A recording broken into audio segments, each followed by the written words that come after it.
ನನ್ನ ಹೆಸರು ಉಮೇಶ್ ಅಂತೇಳಿ. ನಾನು ಶಿವಮೊಗ್ಗದಿಂದ ಬರ್ತಾಯಿದ್ದೀನಿ. ನಾನು ಬೇಸಿಕಲಿ ಮೆಡಿಕಲ್ ರೆಪ್ರೆಸೆಂಟೇಟಿವ್. ಸೊ ನಾನು ಈಗ ಒಂದು 2 ಇಯರ್ಸಿಂದ ನನಗೊಂದು ಸಣ್ಣದೊಂದು ಪೇಯ್ನ್ ಇತ್ತು, ನೆಕ್ ಪೇಯ್ನ್ ಇತ್ತು. ಸೊ ನಾನದು ಸಣ್ಣ ಪೇಯ್ನಲ್ಲ ಅಂತ ಬಿಡು ಅಂತ ನೆಗ್ಲೆಕ್ಟ್ ಮಾಡ್ತಾಯಿದ್ದೆ. ಸೊ ಏನಾಯಿತು, ಬರ್ತಾ ಬರ್ತಾ ಸ್ವಲ್ಪ ಜಾಸ್ತಿ ಆಯಿತು. ನಾನು ಡಾಕ್ಟ್ರ್ ಕನ್ಸಲ್ಟ್ ಮಾಡಲೇಬೇಕಾಯ್ತು. ಹೋದಾಗ ನಾನು ಡಾಕ್ಟ್ರ್ ಕನ್ಸಲ್ಟ್ ಮಾಡಿದೆ. ಸೊ ಅವ್ರು ನೋಡಿದ್ರು, ಅವರು ಚೆಕ್ ಮಾಡಿ ನೋಡಿ ಟ್ಯಾಬ್ಲೆಟ್ ಕೊಡೋದು, ಮೆಡಿಸನ್ ಮಾಡಿದ್ರು.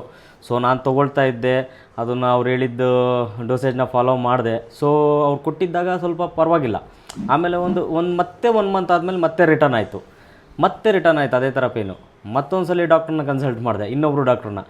ಅವರು ಅದೇ ಥರನೇ ಮೆಡಿಸನ್ ಮಾಡಿದ್ರು. ಅದಕ್ಕೂ ಕೂಡ ಮತ್ತೆ ಒಂದು 15 ದಿವಸ ಅದೇ ಥರ ಪೇಯ್ನ್ ಮತ್ತೆ ಬರಲಿಕ್ಕೆ ಶುರುವಾಯಿತು. ಸೊ ನಾನು ಹಿಂಗೆ ಇದ್ದಾಗ ಒಂದು ಭದ್ರಾವತಿಯಲ್ಲಿ ಸಾಯಿ ಹೆಲ್ತ್ ಕೇರ್ ಸೆಂಟರ್ ಅಂತ ಇದೆ. ನಾನು ಹೋದಾಗ ಕೆಲವು ಪೇಷಂಟ್ಗಳ ರಿಸಲ್ಟ್ ನೋಡಿದೆ. ಸೊ ನಾನು ಇಲ್ಲೊಂದ್ಸಲ ಟ್ರೈ ಮಾಡಬಾರ್ದು ಅಂತ ಬಂದೆ.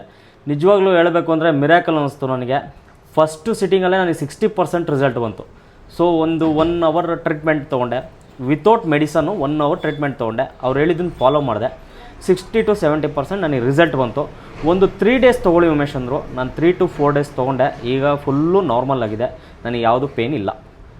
ನೋಡಿ, ಇದು ನಾನು ಮೆಡಿಕಲ್ ರೆಪ್ರೆಸೆಂಟೇಟಿವ್ ಆಗಿ ಹೇಳ್ತಾ ಇದ್ದೀನಿ. ನೋಡಿ, ಈ ಥರ ಯಾವುದೇ ಥರದ್ದು ಪ್ರಾಬ್ಲಮ್ ಇದ್ದರೂ ಕೂಡ ಬಾಡಿಲಿ ಖಂಡಿತ ಇಲ್ಲಿಗೆ ಒಂದ್ಸಲಿ ಕನ್ಸಲ್ಟ್ ಮಾಡಿ. ನಿಮ್ಮ ಪ್ರಾಬ್ಲಮ್ಗೆ ಸೊಲ್ಯೂಷನ್ 100% ಸಿಗುತ್ತೆ. ನಿಜವಲ್ಲೂ ನಾನು ಹೇಳ್ತಾಯಿದ್ದೀನಿ.